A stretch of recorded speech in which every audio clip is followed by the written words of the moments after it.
सुप्रभात विद्यार्थियों। मैं अमित कुमार सिंघल, टीजीटी हिंदी केंद्रीय विद्यालय दिरांग। विद्यार्थियों, हमने स्वर और व्यंजन पढ़े थे। आज हम महत्वपूर्ण बातों पे, व्याकरण की महत्वपूर्ण बातों पे चर्चा करेंगे। इन्हें भी समझें। यानी रे व्यंजन युक्त। जब रे स्वर रहित यानी स्वर रहित होता था, किसी व्यंजन के पूर्व हो, जैसे कर्म, धर्म, वर्ष, तो ये रे क्या है? स्वर रहित है, आधा रे है। और जब रे स्वर सहित हो यानी पूरा रे हो, किसी व्यंजन के बाद हो, जैसे प्रेम, कर्म आदि, तो इसमें ये रे पूरा है, ये कर्म आधा है। यही स्वर सहित रे टे और डे के साथ वर्तने के साथ कुछ भिन्न रूप ले लेता है, जैसे ट्रेन, ट्रक, ड्रम आदि। तो इसमें ये नीचे एक रे है और एक हलंत है। दो व्यंजनों के तय और स के साथ विशिष्ट रूप बनते हैं। जैसे तय के साथ रह आ जाता है तो त्रय बन जाता है, त्रिशूल, यंत्र। और स के साथ रह आ जाता है श्रय बन जाता है, श्रम, आश्रम। वर्ण विच्छेद, किसी शब्दों में प्रयोग किए गए समस्त वर्णों को अलग अलग करके लिखने को वर्ण विच्छेद कहते हैं। जैसे ये कमल है, इसका वर्ण विच्छेद कैसे करेंगे? इसमें आधा क है, ए है, तो ये आधा क और ए मिलके क्या हो गए? कै, ये हो गई। फिर आधा मैं है और ए, मैं पूरा हो गया।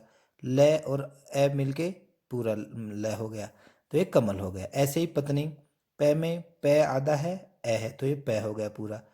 तय हो गया। अब इसमें ए नहीं मिलाएंगे क्योंकि आधा तय है। और नी में आधा नी और छोटी बड़ी ई की मात्रा, तो पत्नी हो गई। स्त्री में से तय, आधा से तय और रे ई, स्त्री। ऐसे ही भारतीय में भय जोड़ आ, भा, क्योंकि भा है नहीं। और रे में रे प्लस ए, ये रे हो गया। तय में तय बड़ी ई, ती हो गया। ये प्लस ए, ये बच्चा। तो ये क्या हो गया? वर्ण विच्छेद हो गया। तो हमें इनका बार बार अभ्यास करना है। बच्चा, बै जोड़ ए, बै। च आधा च है और च जोड़ आ, बच्चा। अब अक्षर, अक्षर प्राय अक्सर शब्दों का प्रयोग स्वरों और व्यंजनों के लिपि चिन्हों के लिए होता है, पर यहाँ अक्षर का प्रयोग कुछ भिन्न अर्थ में किया जा रहा है। किसी एक ध्वनि या ध्वनि समूह की उच्चारित न्यूनतम इकाई को अक्षर कहते हैं। क्या कहते हैं? न्यूनतम इकाई को क्या कहते हैं? अक्षर कहते हैं। वह छोटी से छोटी इकाई अक्षर है जिसका उच्चारण वायु के एक झटके से होता है, जैसे आ, जी, क्या आदि।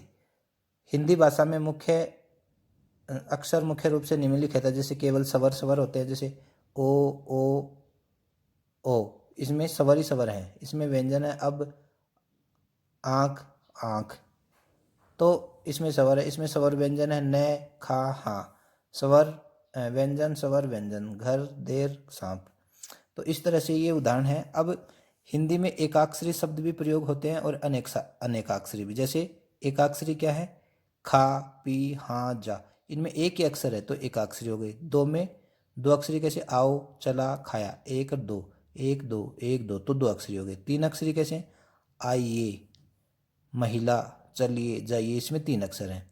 चार अक्षरी, आइएगा, एक दो तीन चार, एक दो तीन चार, तो चार अक्षरी। पांच अक्षरी, अध्यापिकाएं, तो ये एक अक्षरी, दो अक्षरी, तीन अक्षरी, चार अक्षरी, पांच अक्षरी शब्द हो गए। बालक हाथ किसे कहते हैं?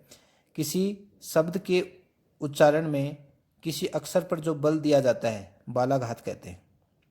किसी शब्द पर बल दिया जाता है उसे बालाघात कहते हैं। किसी भी अक्षर के सभी शब्द समान बल से नहीं बोले जाते। जैसे राम, तो रा पे बल पड़ रहा है। कबीर, तो इसमें बी पे बल पड़ रहा है।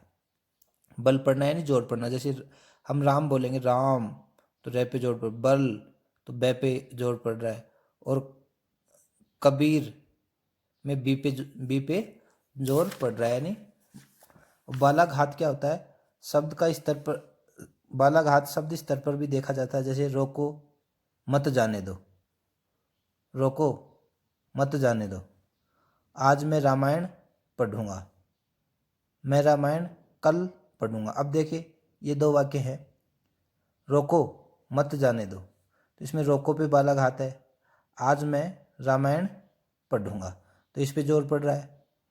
आज मैं रामायण कल पढ़ूंगा, तो कल पे जोर पड़ रहा है। ऐसे ही अनुतान है।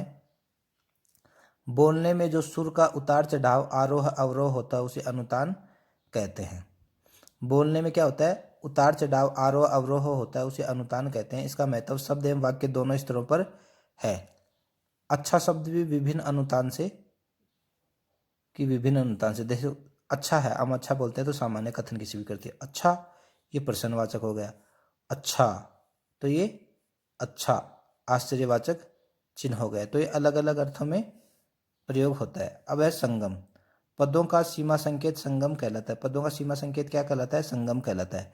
संगम अक्षरों के बीच से हल्के से विराम चिन्ह को जानना है। दो भिन्न स्थानों पर संगम से दो भिन्न अर्थ निकलते हैं। जैसे सिरका, एक प्रकार का तरल पदार्थ होता है सिरका। अब ये सिर यानी हेड का, सिर से शब्द, तो ये अलग अलग कर अर्थ दे रहे हैं। अब जैसे मन का है, माला का दाना हो गया, और मन का, मन यानी अपने मन का।